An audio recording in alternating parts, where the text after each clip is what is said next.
शहर से कई मील दूर मुज़ाफ़ात की तरफ एक तंग सड़क ऊपर की तरफ जाती है। इस सड़क के अतराफ में लंबे लंबे दरख्त हैं। ऐसा महसूस होता है जैसे वो सब कुछ देखते, समझते और सुनते हों। काफ़ी ऊपर जाने के बाद महल के आसार नमूदार होने लगते हैं। इसका नाम ग्रीन पैलेस है, जो कई सौ साल पुराना है। हज़ारों मीटर के रकबे पर फैला हुआ ये महल बिल्कुल खाली है। इसमें कोई नहीं रहता क्योंकि ये बहुत ही भयानक है। शदीद सर्दी का मौसम था। इतनी सर्दी थी कि मेरे लंबे लंबे दांत बाकायदा बज रहे थे। हज़ारों गज के रकबे पर फैला हुआ मेरा भयानक महल हस्बे मामूल अंधेरे में डूबा हुआ था। इस बड़े से गार्डन में मैं अकेला रहा करता था। मैं इसको बिल्कुल बर्दाश्त नहीं करता कि कोई मेरे महल या मेरे मामूलात में टांग अड़ाए, क्योंकि मैं बहुत ही शरीफ, सादा और तन्हाई पसंद भूत हूँ। मुझे सर्दियाँ बहुत पसंद हैं क्योंकि सर्दियों में चाय पीना और टीवी देखना बड़ा अच्छा लगता है। आज मैं बहुत खुश था और अपने लिए चाय बना रहा था। मेरा मनपसंद टीवी शो भी शुरू होने वाला था, जिसका मुझे काफ़ी दिनों से इंतज़ार था। मेरी खुशी झट से बर्बाद हो गई क्योंकि मैंने देखा कि कोई मेरे महल में दाखिल हो रहा है। ये कोई नौजवान लड़का था जिसने बहुत ही लंबा काला कोट और बूट पहन रखे थे। उसने हाथ में टार्च जला रखी थी और इर्द गिर्द का जायज़ा ले रहा था। उफ, ये मनहूस मेरे मुंह से निकल गया। वो टार्च के ज़रिए मेरे महल का जायज़ा ऐसे ले रहा था जैसे ये उसके बाप की जायदाद हो। तुझे मज़ा चखाता हूँ, मैं बुड़बड़ाया, और वो शायद मज़ा चखने को बिल्कुल तैयार था, इसलिए पैलेस के अंदर दाखिल हो गया।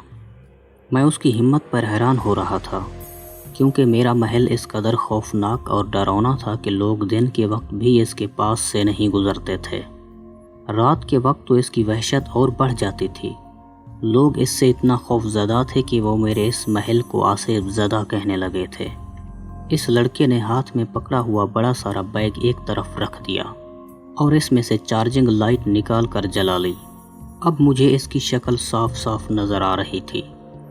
वो डरा हुआ लग रहा था और डरी हुई नज़रों से इधर उधर देख रहा था। मैं अभी तक बिल्कुल खामोश था। मैं ये सोच रहा था कि ज़रा इस वक्त इसके इधर आने की वजह तो जान लूँ। मैं इसी सोच में था कि अचानक इसके मोबाइल पर कॉल आने लगी। इसने जल्दी से फ़ोन उठा लिया। हेलो, हाँ अनीता, मैं आ गया हूँ। हाँ, मैं सच बोल रहा हूँ। मैं पैलेस में ही हूँ। हाँ, अंदर। तुम वीडियो ऑन कर लो अगर यकीन नहीं आ रहा तो। देखो अनीता, मैं अपनी जान की बाजी लगा रहा हूँ। तुम अपना वादा भूलोगी तो नहीं? वो बड़ी आस से पूछ रहा था।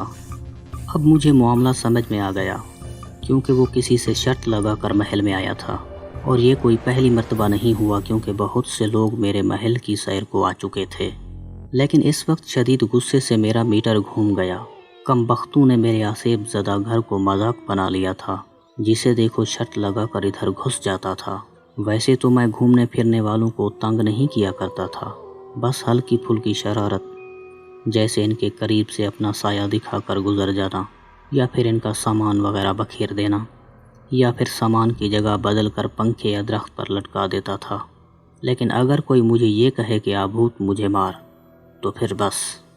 मुझे इस पर कोई एतराज़ नहीं है कि लोग दिन के वक्त मेरे महल में सैर करें, मगर अगर कोई गैर शरीफाना तरीके से शर्त लगाकर मेरे महल में घुस जाए और मेरी तन्हाई में मुखल होकर मुझे परेशान करे तो ये मुझसे बर्दाश्त नहीं होता।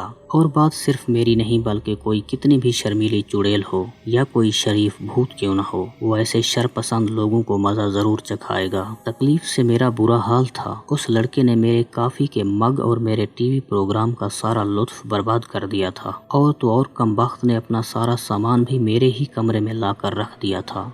इतना बड़ा घर जिसमें इतने सारे बेडरूम्स थे जिसकी तादाद मुझे भी ठीक से याद नहीं थी, मगर इसको इसी कमरे में मरना था। मैं छत से मुअल्लक बड़े से बेड पर लेटा अपना खून खौला रहा था। अब आप लोगों को ये बताने की तो ज़रूरत नहीं कि वो मुझे देख नहीं सकता था जब तक मैं खुद ना चाहूँ। मैं चाहता तो इस लड़के को इसके सामान के साथ उठाकर घर से बाहर फेंक सकता था, मगर मैं एक आला ज़र्फ़ और ख़ानदानी भूत हूँ।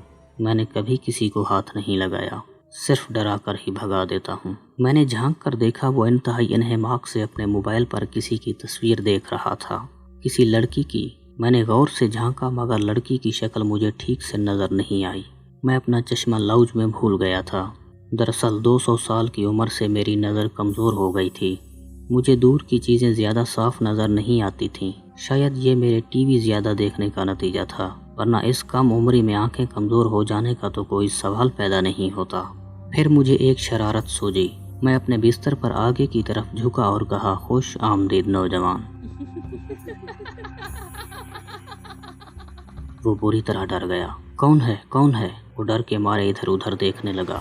میں نے بڑی مشکل سے اپنی ہنسی ضبط کی اور کہا، شب بخیر۔ اف! حماد ڈر کر کمبل میں دبک گیا۔ اس کا دل بڑی تیزی سے دھڑک رہا تھا۔ یہ محل تو واقعی آصف زدہ ہے، وہ سوچ رہا تھا۔ یہاں 3 دن اور 3 راتیں کیسے گزاریں گے؟ اف انیتا، تم کو بھی اتنی سخت شرط ہی لگانی تھی شادی کے لیے۔ وہ بے بسی سے بڑبڑایا۔ اور کیسی شادی اگر جان ہی نہ رہے؟ دیکھو حماد، میں کیسے یقین کر لوں کہ تم مجھ سے سچی محبت کرتے ہو؟ انیتا نے اپنے ریشمی بالوں کو جھٹک کر بڑی ادا سے پوچھا تھا۔ تو نہ کرو یقین، بس مجھ سے شادی کر لو۔ آہستہ آہستہ تمہیں میری سچی محبت پر اعتبار آ جائے گا۔ حماد بڑبڑایا۔ ارے واہ، یہ کیا بات ہوئی؟ انیتا نے اسے گھورا۔ اچھا تو میں اپنی ساری جائیداد تمہارے نام لکھ دیتا ہوں۔ کون سی جائیداد؟ اچھا وہ تمہارا 3 کمروں کا فلیٹ، وہ لکھ دو گے میرے نام، جس میں تمہاری امی اور بہن بھی رہتے ہیں؟ انیتا طنزیہ انداز میں بولی۔ ہاں تو بہن کی شادی ہونے والی ہے، پھر رہ گئے ہم اور تم، تو جائیداد تو تمہاری ہو ہی گئی نا۔ ایسے نہیں مزہ آ رہا، کوئی ایڈونچر ہونا چاہیے۔ انیتا اسے گہری نگاہوں سے جیسے توڑ رہی تھی۔ صبح میری آنکھ اس کے شور سے کھل گئی۔ وہ اپنے بیگ سے جانے کیا کیا برآمد کر رہا تھا۔ اف! میں نے سخت تکلیف محسوس کی۔ میں دیر تک سونے کا عادی تھا۔ اس بن بلائے مہمان نے تو میرے سارے معمولات کا جیسے بیڑا غرق کر دیا تھا۔ وہ اپنے بیگ سے مختلف سامان نکال کر اسے ایسے ڈریسنگ ٹیبل پر سجا رہا تھا جیسے یہ جگہ اس نے خرید لی ہو۔ پرفیوم، کریم، شیمپو، ہیئر برش، وہ ٹوتھ پیسٹ اور برش اٹھا کر باتھ روم میں گھس گیا۔ میں دانت پیس کر رہ گیا۔ کیا مصیبت ہے، مجھے بھی باتھ روم جانا تھا۔ اب اپنے ہی باتھ روم میں جانے کے لیے مجھے لائن میں لگنا پڑے گا۔ وہ اپنے فون پر بات کرتے ہوئے انیتا کو ہائے کہتا ہے اور بتاتا ہے کہ وہ ناشتہ کرنے باہر جا رہا ہے، اور کہتا ہے کہ 1 گھنٹے بعد واپس آ جائے گا۔ میں نے غصے سے پہلو بدلا۔ ایسا لگ رہا ہے گرل فرینڈ نہیں اس کی اماں جان ہے۔ اتنا ہولڈ! ابھی سے یہ حال ہے تو شادی کے بعد کیا کرے گی؟ بس گلے میں پٹا ڈالنا رہ گیا ہے، کمبخت کہیں کی۔ وہ باہر دفع ہو گیا تو میں نے بھی اپنا ناشتہ بنایا اور ٹی وی لگا لیا۔ اوہو! میں خوشی سے جھومنے لگا۔ میرا فیورٹ مارننگ شو شروع ہو چکا تھا۔ میں ایوننگ واک کر کے گھر میں داخل ہوا تو میری نظر اس لڑکے پر پڑی۔ وہ صوفے پر نیم دراز کوئی ناول پڑھ رہا تھا۔ آج تقریباً پورا دن گزر گیا تھا، میں نے اس سے کوئی چھیڑ چھاڑ نہیں کی تھی۔ اب جیسے جیسے اندھیرا پھیل رہا تھا میرے اندر کا خوفناک بھوت انگڑائیاں لے رہا تھا۔ مجھے اکسا رہا تھا کہ میں اس کو ڈراؤں۔ ہو نہ ہو بڑا پہلوان سمجھتا ہے خود کو، مجھ سے پنگا لینے چلا ہے۔ مجھ سے آس پاس کے علاقے میں دور دور تک مجھ سے بڑا آصف زدہ گھر کسی جن یا بھوت کے پاس نہیں ہے۔ میں تھوڑی دیر اس کے آس پاس ٹہلتا رہا۔ کیا کروں؟ میں نے اپنے سے سوال کیا۔ برس ہا برس گزر چکے تھے انسانوں کو ڈراتے اور بھگاتے ہوئے، مگر یہ نوجوان حماد، خیر اتنی آسانی سے اس کو بھی 3 دن نہیں گزارنے دوں گا۔ حماد انیتا سے فون پر بات کر رہا تھا۔ انیتا نے کہا، ایسا لگتا ہے اس محل کے متعلق جھوٹی کہانیاں پھیلائی گئی ہیں۔ تم تو اتنے سکون سے ہو جیسے گرین پیلس میں نہیں تاج محل میں بیٹھے ہو۔ حماد نے کہا، ارے میری ملکہ عالیہ، جب آپ ہم سے مخاطب ہوتی ہیں تو ہر جگہ خود بخود تاج محل بن جاتی ہے۔ حماد 1 دن پیلس میں گزار کر شاید خود کو ہیرو سمجھ رہا تھا۔ آپ حکم تو کریں، یہ غلام گرین پیلس آپ کے نام لکھ ڈالے گا۔ میں اس کی اس بات پر دانت پیس کر رہ گیا۔ میں اپنے چھت سے لگے ہوئے بیڈ پر بیٹھا کب سے اس کی لمبی لمبی سنے جا رہا تھا۔ میں نے جلدی سے اپنی کافی کا آخری گھونٹ پیا اور خالی مگ تاک کر حماد کو دے مارا۔ حماد نے زوردار چیخ ماری۔ موبائل اس کے ہاتھ سے دور جا گرا اور اس نے تکیے سے منہ چھپا لیا۔ کیا ہوا حماد؟ دوسری طرف سے انیتا کی آواز آ رہی تھی۔ میں نے نیچے جھانکا، ایک دم میری ہنسی نکل گئی۔ ماتھے پر بڑی سی بینڈیج باندھے حماد صوفے پر بیٹھا ہوا تھا۔ اس کی ناک سوج کر لال ہو رہی تھی۔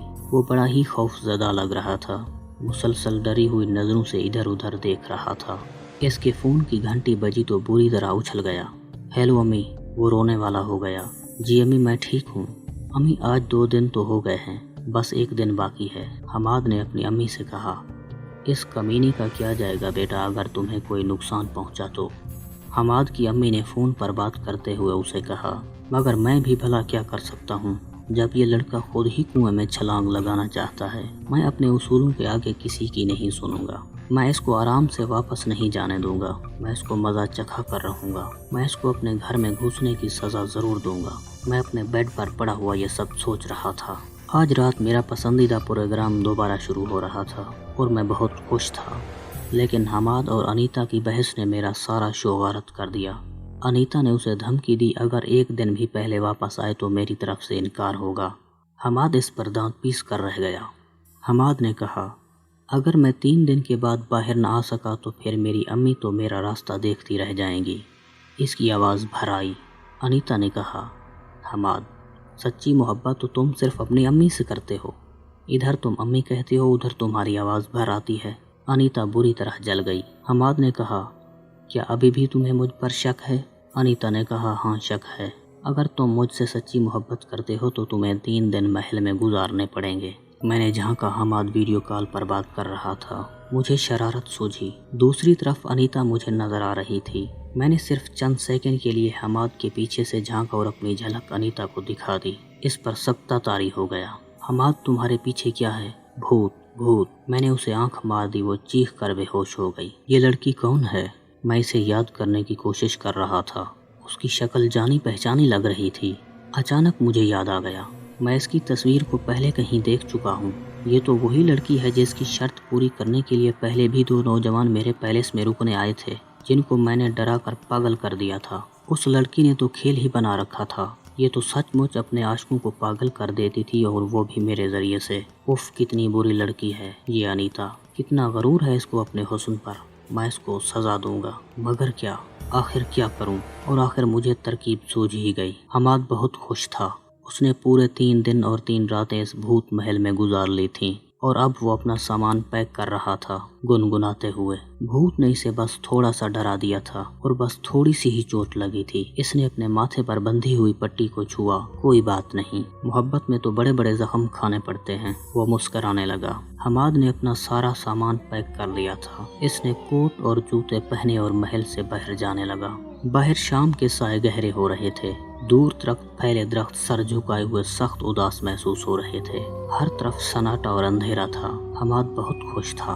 अनीता के साथ जिंदगी गुजारने के सपने देखे जा रहा था, गुनगुनाए जा रहा था। एक अजीब सा गाना, बहुत ही खौफनाक धुन वाला, जैसे कोई बदरूह बैन कर रही हो। वो गुनगुनाते हुए महल से बाहर निकल गया। मैं हंसने लगा। मैंने हमाद को कुछ नहीं कहा था। मैंने इसको कल रात आधी रात को सोते में डरा दिया था। इसको तो पता भी नहीं चल सका इसके दिमाग के साथ क्या हो चुका है। अब वो वापस जाएगा और अनीता से शादी करेगा, इस चुड़ैल मनहूस अनीता से। और फिर कभी कभी सिर्फ चांद की हर 14वीं रात को हमाद को एक दौरा पड़ा करेगा, और वो इस रात को एक भूत बन जाया करेगा और सिर्फ अपनी बीवी अनीता को डराएगा। लोगों को पागल कर देने वाली अनीता को इतना सताएगा कि इसके होश ठिकाने आ जाएंगे। उसका आसमान पर पहुंचा हुआ दिमाग दुरुस्त हो जाएगा। मैं तसव्वुर करके जोर जोर से हंसने लगा।